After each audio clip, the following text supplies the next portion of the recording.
Welcome to Storyverse, where stories speak and you learn English naturally. Chapter 1. The Man in the Lounge.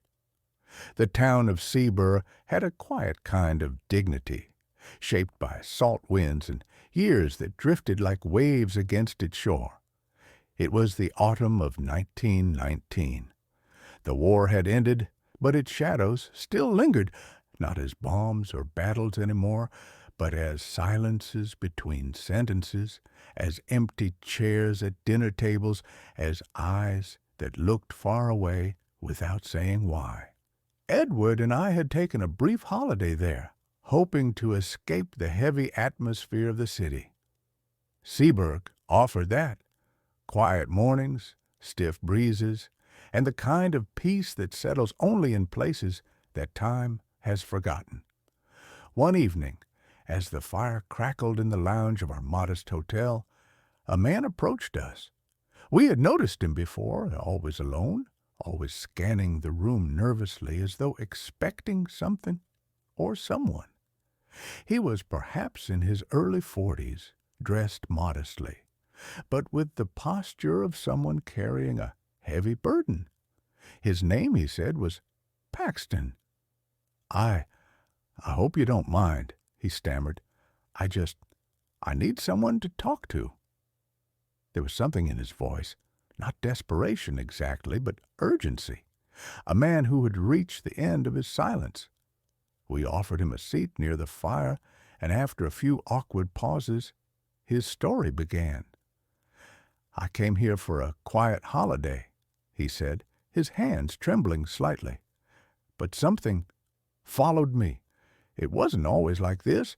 It began with a discovery. A harmless thing, or so I thought. A legend, a relic. Something buried deep beneath the abbey ruins not far from here. He looked around the room, lowering his voice. Have you heard of the Templar Guardians? Not the ones from stories and plays, but the real ones, the cursed protectors. They say there are relics that should never be touched. And I touched one. He paused, his eyes narrowing as if he could see something we couldn't. At first, it was just a feeling, a heaviness. Then it was footsteps, not mine. Shadows, reflections that didn't match reality.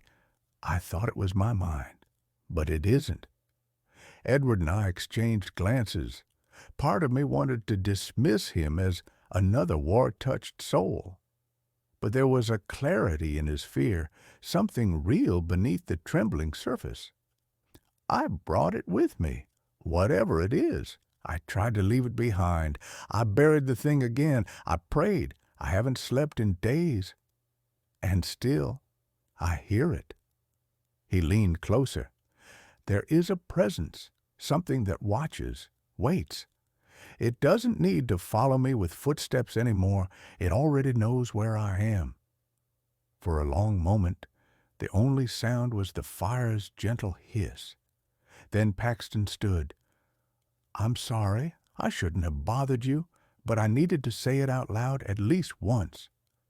He left us there, stunned, uncertain whether we had just listened to madness or a warning. As the flames danced against the walls of the lounge, I couldn't help but feel the room had grown colder. Chapter 2. The Lost Crowns of Anglia. The hotel lounge had grown quieter as the fire dimmed, but Paxton's voice carried on, filled with unease and urgency. The two friends leaned in, their curiosity now fused with something heavier, something closer to dread.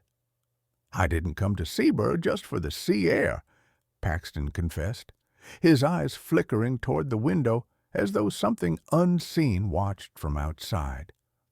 I came for the legend, the one only a few still whisper about. He drew a folded paper from his coat, creased, yellowed, covered in lines of old verse. They called them the 3 Crowns of Anglia, he said, ancient, sacred relics, Long ago they were said to be buried in different parts of the East to guard England's shores. As long as they remained undisturbed, the legend went, no enemy could set foot here. The room seemed colder now. 2 of them, lost to the sea, or broken in wars no one remembers, he continued. But the third, the final one, was never found. Some believed it still lies beneath this town. Waiting? He smoothed the paper carefully on the table. This verse, copied from an old book in a crumbling church archive, led me to a forgotten grave in a chapel yard just outside Seaburgh. I almost walked past it. The stone was covered in ivy, the name worn away. But beneath it, there was something. He swallowed hard. I dug by moonlight.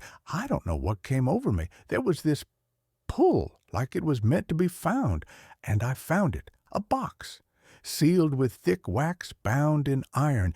Inside, Paxton paused. His lips trembled, and his hands gripped the chair's armrests, as though anchoring himself to the present. There was a crown, bronze, heavy, carved with ancient markings. It didn't shine. It absorbed the light. I felt, this is difficult to explain, like I had removed something that shouldn't have been disturbed, like the earth had clenched around it for a reason. He leaned forward, voice hushed now. That was the moment it began, the feeling, like I wasn't alone, like something had followed me back. A log cracked in the fireplace. Paxton flinched. I didn't sleep that night, and I haven't slept properly since. The crown is buried again. I returned it the next day, but it didn't matter. Whatever came with it, it's still with me. The 2 friends exchanged a glance, part disbelief, part fear. Paxton saw it. You don't have to believe me, he said, rising slowly from his seat. I only ask you to listen, because what comes next, I wouldn't wish on anyone. And with that, he turned away, his figure retreating into the shadows of the hallway, leaving behind the weight of an old legend newly awakened. Chapter 3. The Guardian of the Hill. The crown sat on the table, catching the fading evening light in strange ways. It was dull, ancient, and yet beautiful, twisted gold, set with dark, unpolished stones and carved symbols that seemed more natural than made, as if the earth itself had shaped it. Paxton didn't look at it. He sat stiffly in the corner of the room, eyes on the window, as if expecting someone, or something, to appear. I found it near the old hill, he said quietly, near Ager's tomb. My friend and I exchanged glances. We had been skeptical when he first told us about the legend, but the crown was real, and so was his fear. You mustn't touch it, Paxton added quickly. I wore gloves. Even that felt wrong. What happened after you found it? I asked. He turned to face me, eyes sunken and shadowed. That night I heard footsteps outside my room, not on the path, closer, right by the window. But when I looked, no one was there, just a shape, moving. He rubbed his temples. Since then I've felt him. William Ager, the last guardian of the crown, he's following me, not always seen but felt. A chill in the bones, a whisper you can't quite hear every time I close my eyes. A silence settled over us. Then Paxton stood. I have to return it, tonight. Are you sure?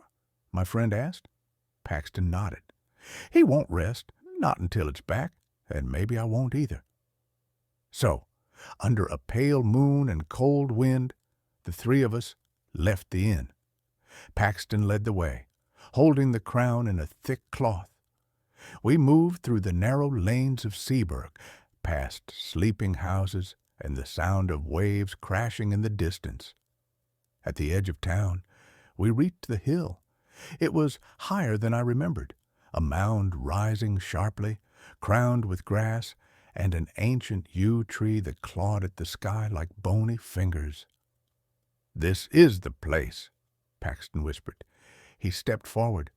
As he did, the wind died, not slowed, but stopped, completely. The silence was deep and unnatural. Even the sea held its breath. Then we saw him, a figure standing near the yew, thin, tall, draped in long, tattered robes. No face, just darkness, where features should be. But his shape, it shimmered slightly, as if not fully here or not fully gone. Paxton froze. The figure raised an arm, slow, deliberate, not threatening, but final. "Give it back," the gesture seemed to say. Paxton dropped to his knees. With trembling hands he unwrapped the crown and placed it at the base of the yew tree. Then he stood and stepped back. The figure remained still for a moment. Then it turned, slowly. No footsteps, just a turning and a walk toward the hill's edge. Then it was gone. The wind returned. The crown lay untouched. Paxton didn't speak. He simply nodded, as if a weight had been lifted from his chest.